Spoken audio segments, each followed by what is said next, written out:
السلام علیکم دوستو، آج کی ہماری ویڈیو کان کے متعلق ہے۔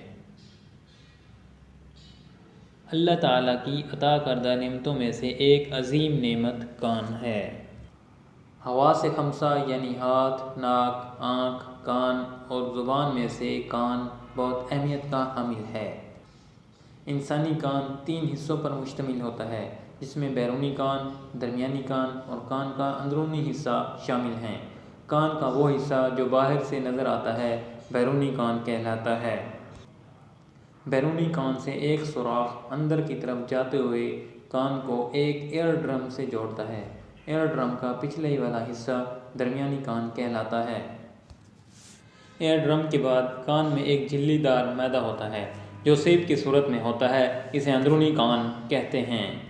کان میں درد کسی بھی سبب سے ہو، جلد سے جلد اپنے قریبی ڈاکٹر سے رجوع کریں۔ ہمیں اپنے کان خود صاف کرنے کی بجائے کسی اچھے ڈاکٹر سے مشورہ کر کے کسی دوائی کے ذریعے سے صاف کروانے چاہیے۔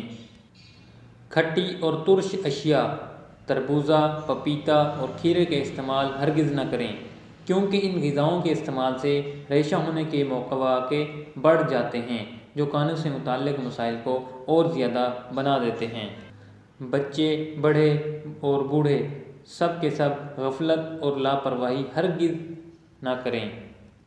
کان کی نسیں کمزور ہونے سے یا تو آواز بالکل سنائی ہی نہیں دیتی اور اگر سنائی دے بھی تو سمجھ نہیں آتی۔